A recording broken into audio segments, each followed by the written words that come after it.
a second. I've gotten an image. Hello, everybody. Welcome to the Void Cafe. My name is Vanity Jaker. I'm playing Lego Star Wars: The Complete Saga for the background shit. Oh, copyright! Fuck. Anyways, you guys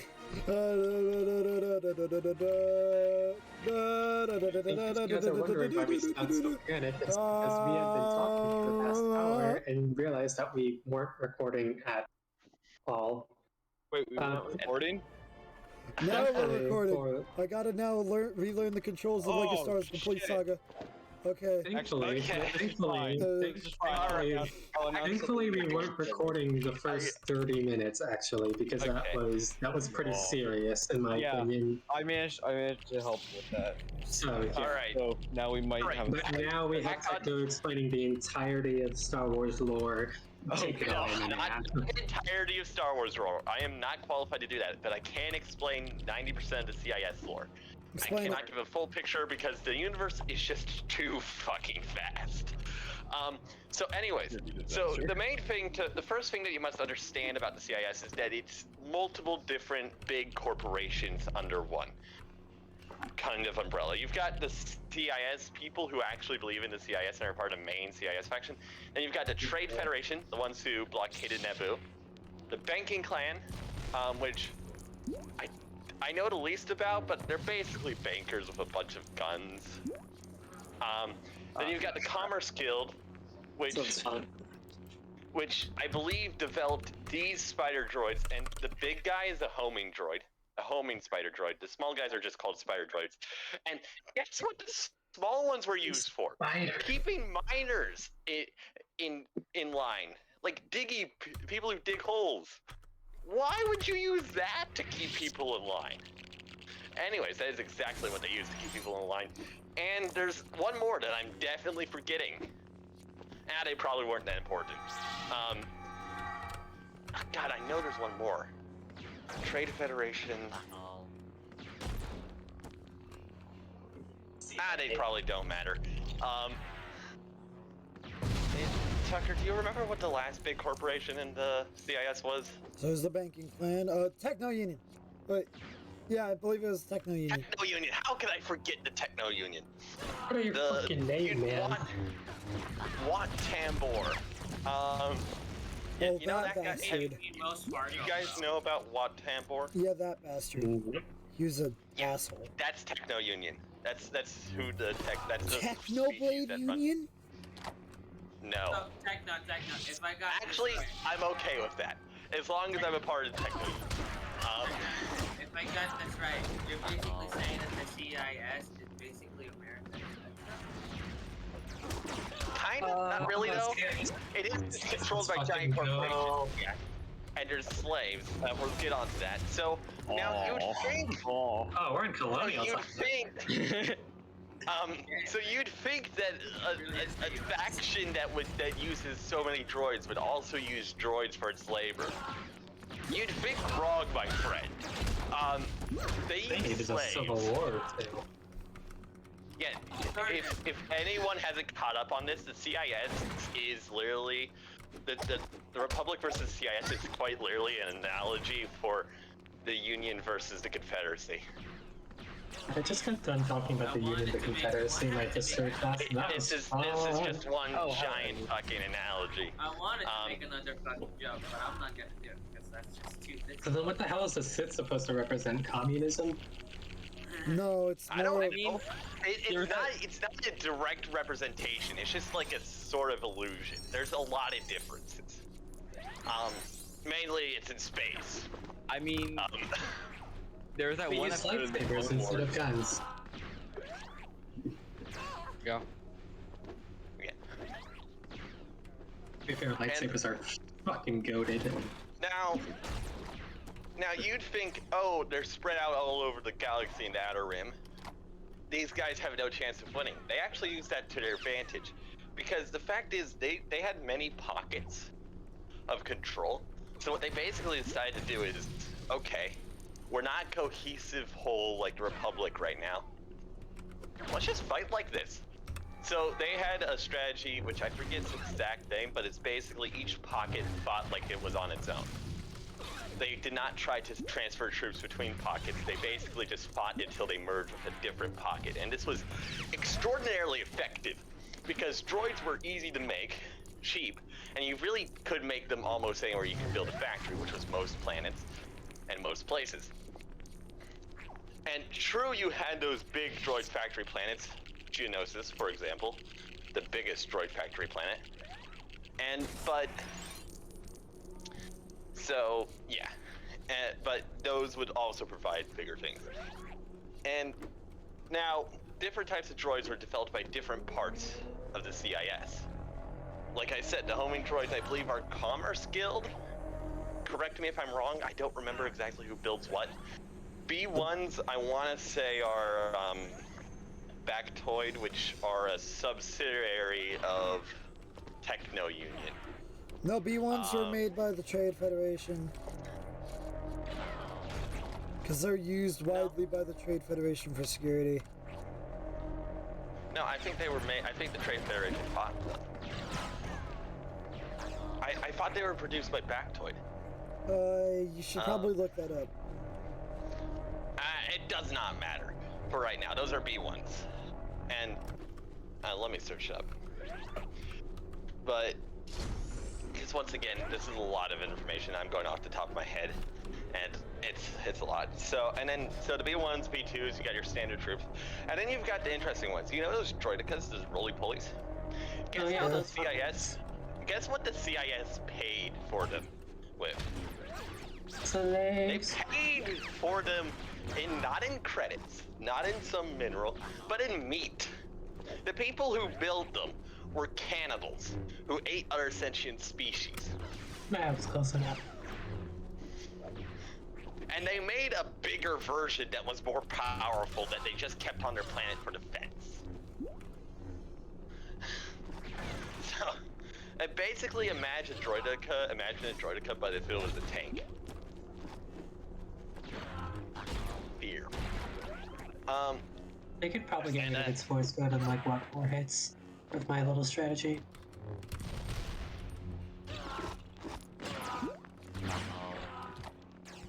Made the B1 battle droids.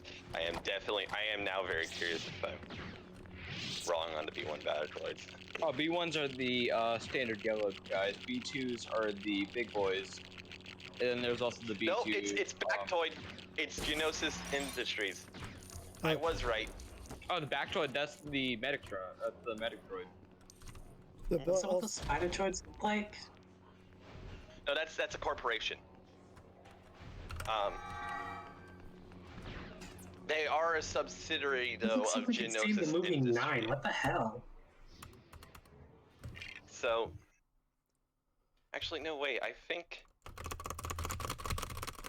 subsidiaries Blast Tech, parent company Techno Union, and Factoid Industries. See, I was right. Ha! Haha! Why do I know what company is made of B1? Like this is probably here. Anyways, moving on. The B2, and basically if it has a B in its name, they were made by the same people. Oh, and the Vulture droids, the fighters, and the hyenas, those were also made by the Droidica people, I believe.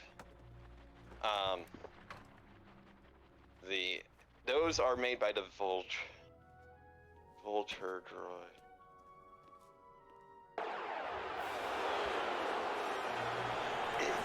You got... Hold on. It was, yeah, Hard Shell Industries. Holy shit, the game is peaking so much, I need to... Oh, actually, no, that's Trade Federation. I don't know a single shit about the fucking prequels lore. It does not matter. So the main strategy was basically hit and runs, and General Grievous was a perfect example of that. He was good at running away, and that is a skill that many people forget is quite useful in war. Is that being able to attack is just as important as being able to fucking run away.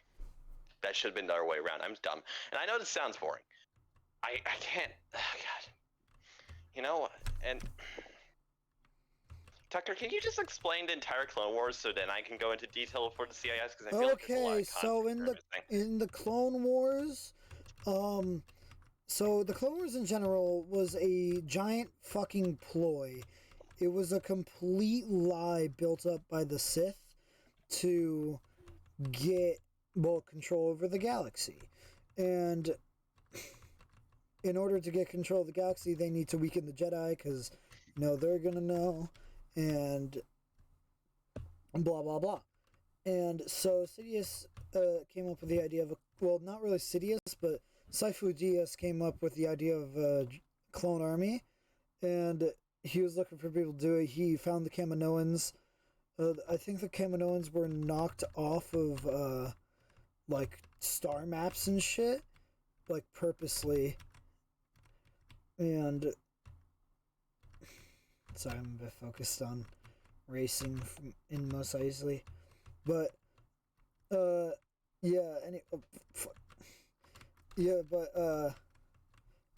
were really focused on trying to take control of the galaxy.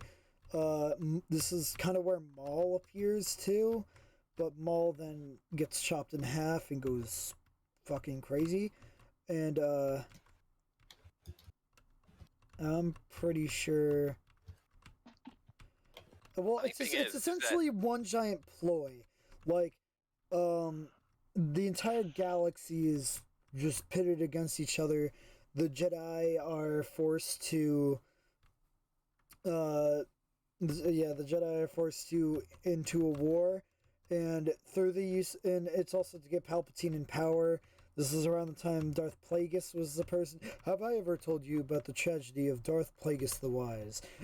I'm not gonna go. I'm not gonna do that. I never will. Once there was an ugly barnacle. He was so ugly that everyone died. But this time around, that barnacle was stabbed by his fucking apprentice. That's literally just Anakin Skywalker. That is the gist of it. Actually, fun fact, the CIS would have won if Sidious hadn't continued to sabotage them, because the clone army, while every clone is very effective, they were only able to be made on Kamino. There's just no way they could produce enough to cover. I mean, in Legends, there are the Sparty clones that are made in 1 to 2 years, but that's 1 to 2 years. That's still an important amount of time. Yeah, they would have lost had Sidious not been stabbing the CIS in the back constantly. And tricking them, telling them not to do things, blah, blah, blah. Although, you gotta give the CIS points for being very creative. Now, I have a saying. The CIS naval fleet is... the Republic naval fleet's solution to everything was to... A, what are we fighting? It's a bunch of random ships. It'd be cool if we had actual diversity in our fleet.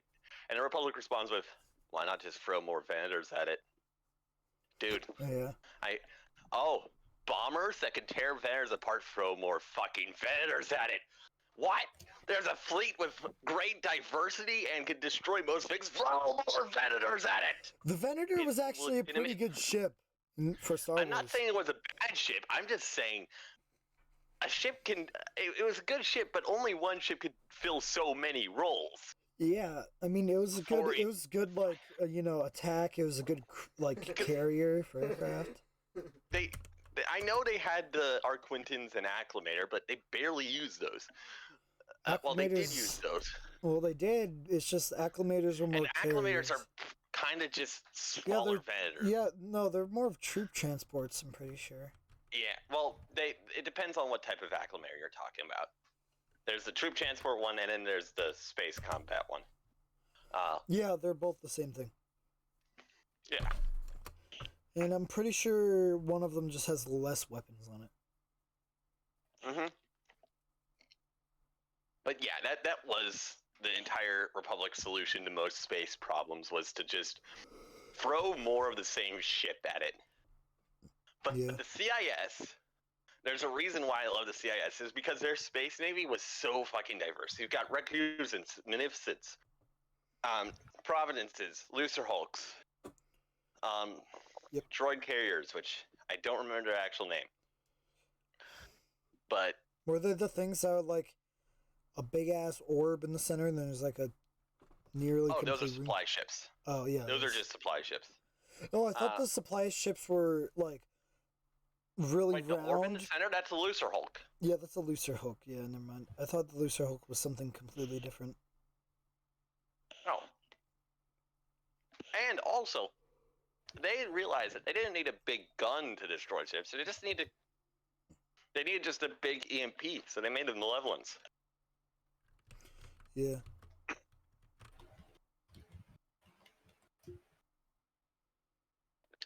And you gotta give the CIS Navy credit where it's due. It was better than the Republic's Navy.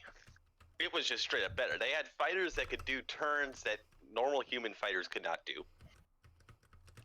They had variation. They had a ship for every role. They had a dedicated destroyer in the Recusant. What about the Malevolent? Malevolent. Yes. Sue me, I can't pronounce it. The big scary ship with the big ass ion cannon on the side of it. Those are Malevolence. Yeah, that I can't seem to pronounce it. Big words, hard for me, dumb American. Fucking, I don't know. Can you pronounce Recusant?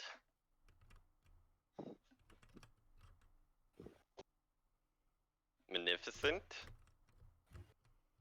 Fuck, I died. Okay, moving on. Magnificent.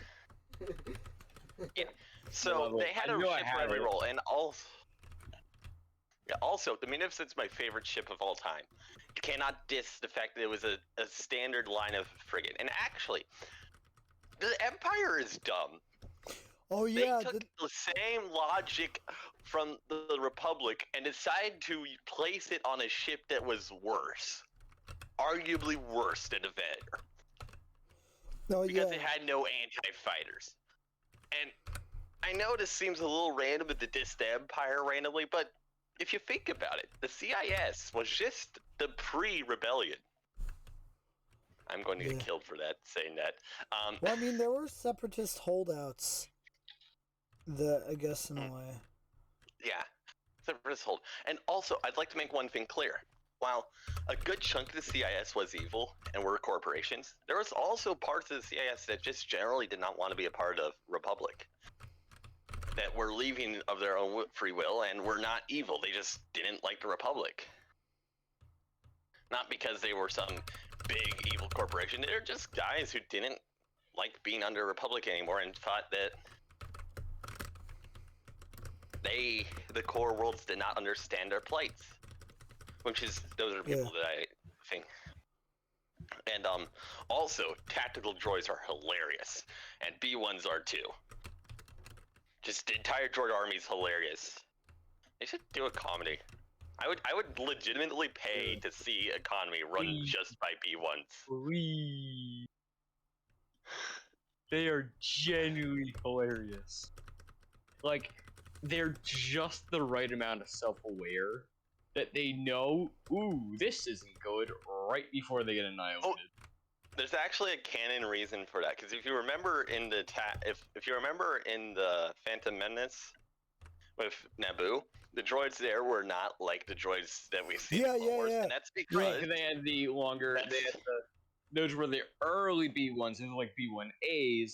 What we see in the Clone Wars are like B1Bs, B1Cs. It's because they had per se, it's like because they had an intel update, an intelligence update, because first off, they were taking off the central computer, and second off, they had an intelligence update, which over time had a few bugs in it, which manifested themselves in just being slightly aware of what the fuck they're doing. Yeah, and then they also have like this. I'm sorry. And the main reason for doing this was to just get rid of the big weakness of they need a central computer to run.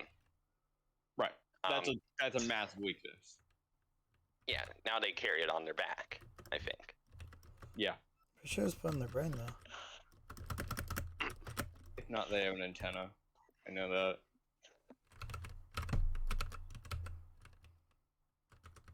We talk about commando droids. Those guys are fucking terrifying. Yeah. Commando droids are terrifying. Oh, once again, the only reason those weren't mass-produced is because of Sidious. You can blame Sidious for... Think about it. Oh, did you know that in Legends, the CIS made a droid that was impervious to lightsaber attacks? There's a variation on the B2. I think it was a B3, well, there's two B3s. There's a big scary one with, like, big guns. Yeah, there's a massive one. Oh, the rocket. And then there's the one, no, it was like 3 times the size of a human. Oh, shit. It wasn't It's a lot bigger. It wasn't, you don't see it in Clone Wars. This is why I'm saying it's Legends. I don't remember if it's actually Legends, though. And then there's the B3 where they basically took a B2 and covered it in, I forget what the metal's name was, but it's a metal that can't be... Cortosis. Yeah, Cortosis.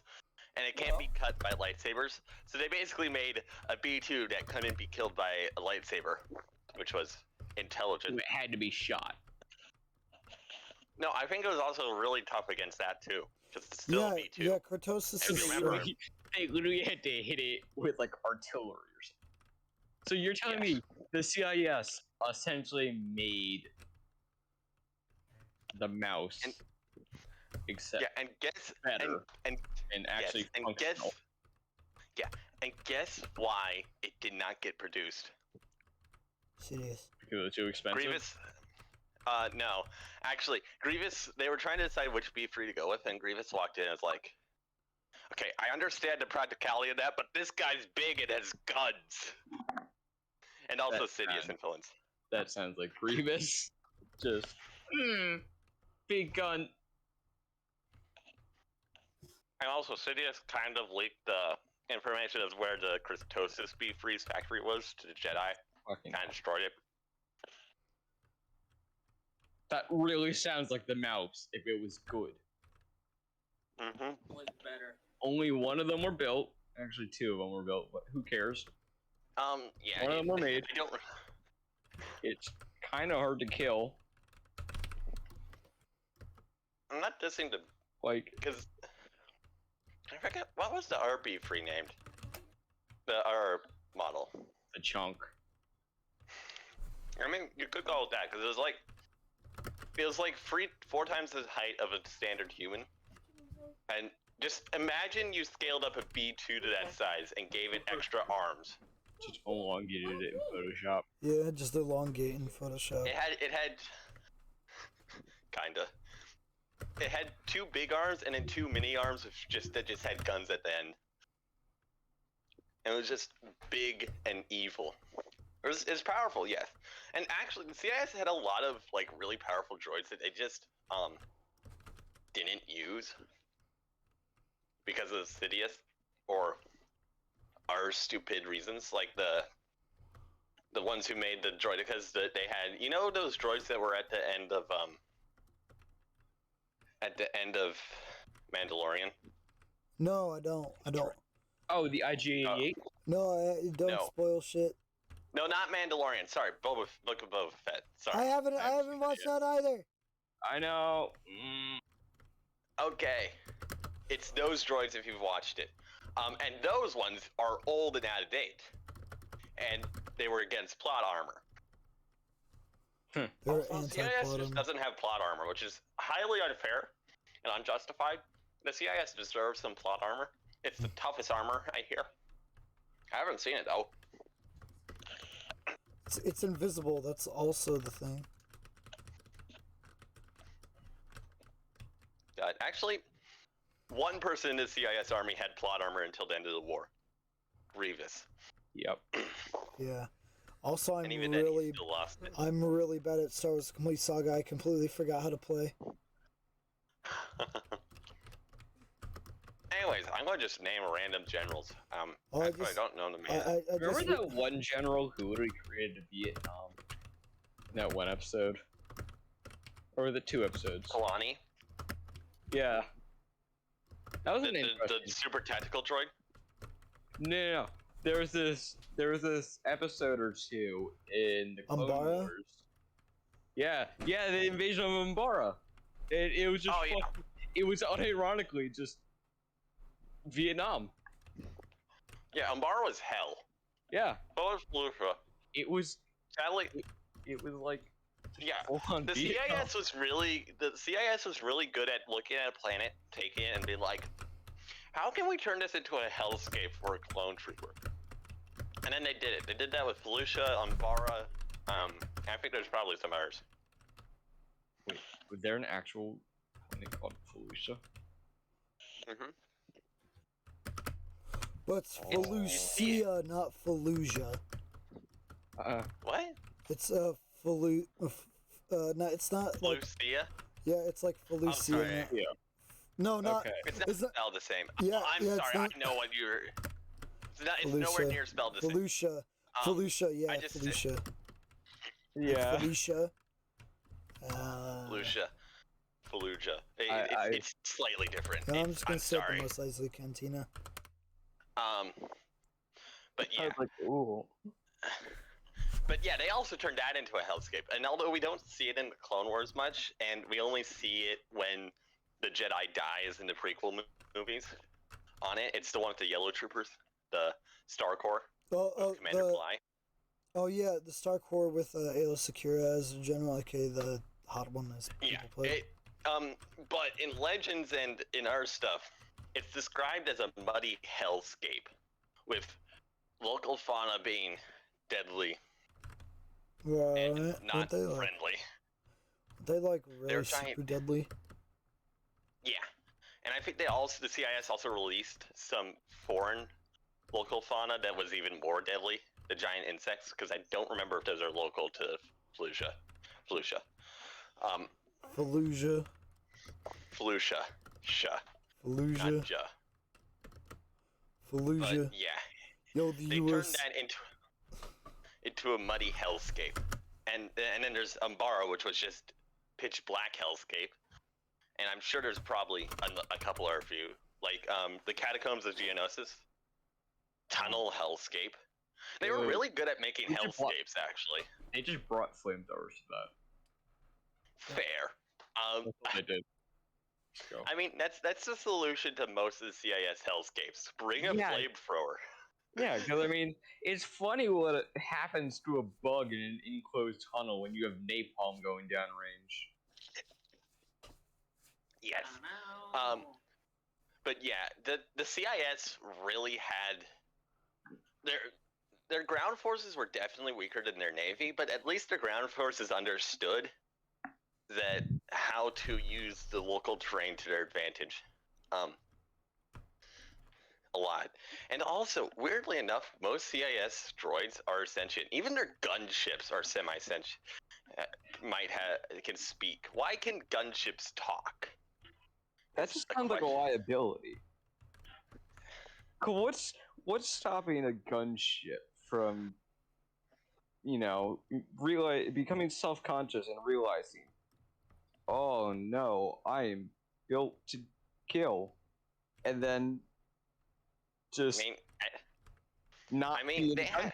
like it happened to clones after 66 and just some other times where they just go, I'm out. Well, they probably put similar limitations that they put on the super tactical droid at that point, because they weren't fully sentient at all. It's just they could talk, which is weird, and they kind of could act. They could discern whether or not a target was worth it. If they were not given a specific target to attack, they could discern which one was the most important and which one would give the most strategic advantage. And then there's also droid commanders, the droids with the yellow stuff. I'm pretty sure those guys were semi-sentient. And do you know Kalani? That one commander droid, right? Super tactical, yeah. Kalani is an amazing example of superb CIS design, and he's like the ultimate of intelligence, because super tacticals were supposed to be the ultimate. Sadly, we don't see that many. Yeah, sadly, we don't see that many. We only get to see. I don't actually know who Kraken is, but I've seen him around, and Kalani. Those are the only two I know of. But because they're expensive, you put that much intelligence into one hardware frame, and you got a expensive droid. Dude, And you don't need that many. I-400s are smart, I think. Right? The I-400s? The droids that were built to be assassins. Oh, the IG-88s, I'm sorry. Yeah. And so I know I haven't explained much about the CIS because I've just gone in circles because I'm starting to realize my information is not exactly the most in depth. In depth. I'm going off memory. But yeah, and I'm sure Tucker could explain this better to me. Let's move on to the exactly how the command. Actually, no, I've already explained that. And then you've also got the T-Series tactical droids. Those guys were just... How do I say it? Smart, but dumb. So they were capable of intelligent thought, but they couldn't do anything. No, they weren't capable of what I would call intelligent thought. They were capable of making hundreds of calculations. Yet they were always not able to... I think... There's like a whole theory about why they were, because they should be the best generals because they're able to calculate everything. Right. But now that I think about it, the main difference between a super tactical droid and a normal tactical droid was actual conscious. I think the main problem the tactical droids had was they always assumed that their calculations were 100% right. And that they never really tried to apply them to the actual situation. They just assumed the right conditions, which is probably where the main downfall of them go. They didn't have any like real application of their strategies. Like they didn't actually think about, oh, okay, if I tried to do this, what will then happen? So they will weren't they able be to insane adapt. enough? Yeah, they weren't able to adapt, and that's probably because they lacked actual sentience. Or So they knew intelligent thought. So they can make a good first move, but the moment the enemy retaliates, they're gonna. Yeah, they can make a good. Yes, their moves are perfect in that there should be perfect. But yeah, they can make their first move is generally the best. It's usually their last move that they mess up on. Is what I'm trying to say here. I'm not saying that they were bad. I'm just saying they were not good, and we're not quite sure why. About clone commandos. Clone commandos. Yeah, it's special units like that really messed up the tactical droids. Yeah, they acted in unpredictable ways. Yeah, like clone commandos were closest to like real life soldiers. I guess I could kind of explain it. No, that'd be ARCs, I think. Yeah, ARCs. ARCs and clone commandos were the two main units that really fucked with T-Series. Because they acted in unpredictable, risky ways that the T-Series thought would be impossible, or too stupid for the Republic to actually do.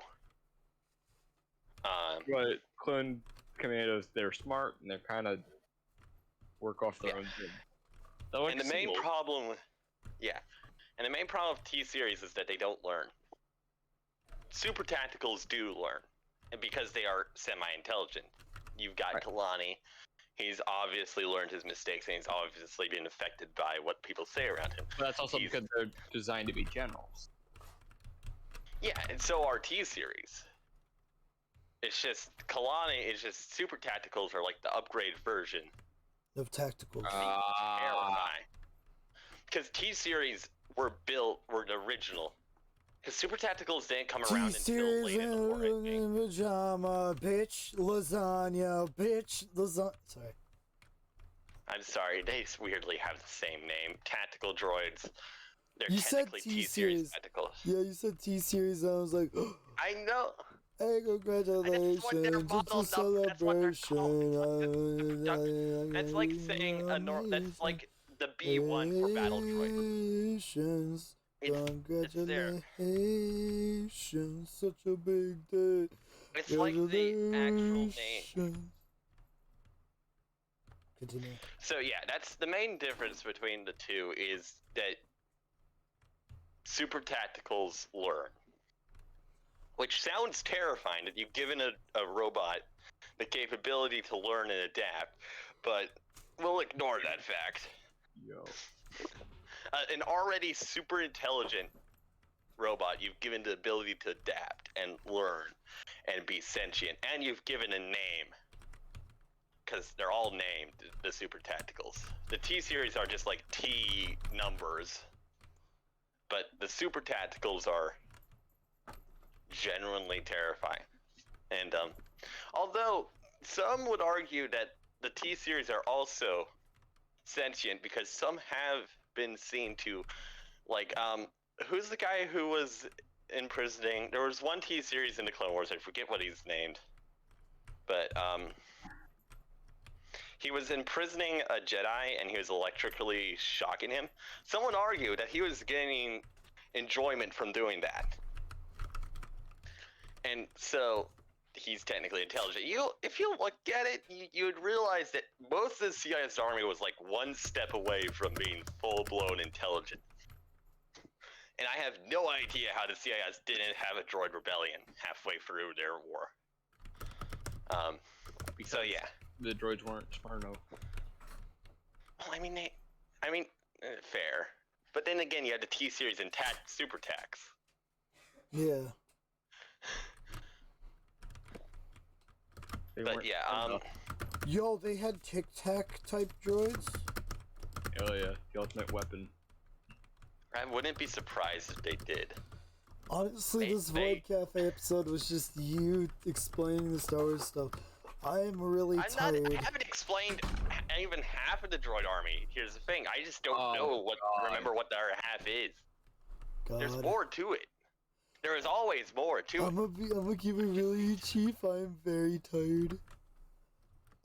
I nearly fucking fell asleep at my desk, and my brother turned on my fan. So I think that's time to end the Void Cafe. Agreed. Today. This is the most boring episode. I'll upload it tomorrow. Y'all remind me to do so. Yeah. Anyway, that has been the Void Cafe. My name is Ben Tucker, and I always will be.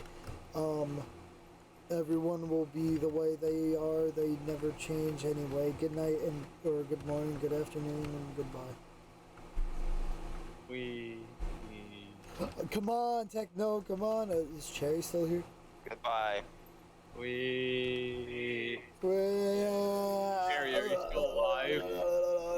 Harry? I killed him with CIS intelligence.